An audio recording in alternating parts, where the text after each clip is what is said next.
हर हर महादेव। शिव प्रच्छन्न नगर के निकट पहुंचकर भगवान शिव ने देवर्षि नारद को हिमाचल के घर भेजा। उन्होंने हिमाचल को बारात के आगमन की सूचना दी। हिमवान ने जब यह सुना कि सर्वव्यापी शिव मेरे नगर के निकट आ पहुंचे हैं, तब उनकी प्रसन्नता का ठिकाना न रहा।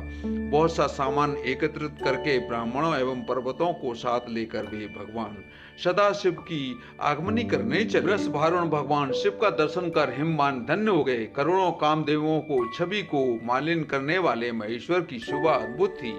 उनके दिव्य अंगों के प्रकाश से संपूर्ण दिशाएं प्रकाशित हो रही थी। उनका श्री अंग नूतन रेशमी वस्त्र से सुशोभित था। उनके मस्तक का दिव्य मुकुट नाना रत्नों से जड़ा हुआ था, जिससे आंखों को चौंधिया देने वाला प्रकाश निकल रहा था। आभूषण बने हुए सर्प उनकी अंग कांति को द्विगुणित कर रहे थे। गिरिराज ने सबको प्रणाम किया।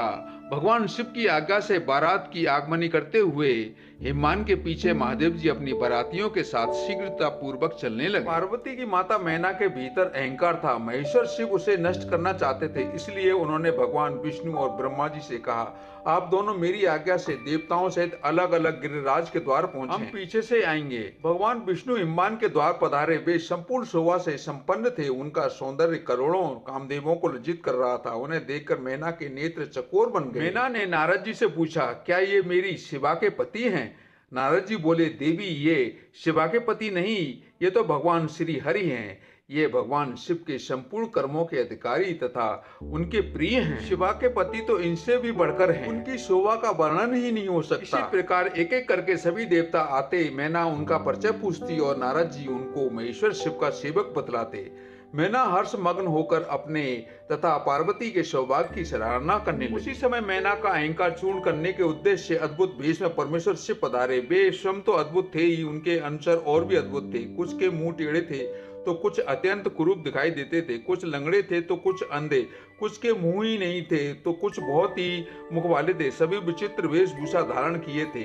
उनके बीच में भगवान शंकर वृषभ पर सवार थे। उनके 5 मुख थे और प्रत्येक मुख पर 3-3 नेत्र थे। मस्तक पर जटा जूट, गले में सर्पों की माला, 10 हाथ, हाथ में पिनाक और त्रिशूल, आंखें भयानक, विचित्र वेश था शिव जी का। यह रूप देखकर मैना के हाथ से थाली छूट गई और वो पृथ्वी पर गिर पड़ी। उन्होंने पार्वती से कहा, मैं तुम्हें लेकर पहाड़ से गिर जाऊंगी, आग में जल जाऊंगी या समुद्र में कूद जाऊंगी, लेकिन इस बावले से तुम्हारा विवाह नहीं करूंगी। मैना का अहंकार मर्दन कर भगवान शिव ने उन पर कृपा की। उन्होंने करोड़ों कामदेवों को लज्जित करने वाला दिव्य स्वरूप धारण किया। उस परमानंददायक शिव स्वरूप का दर्शन करके मैना धन्य हो गई।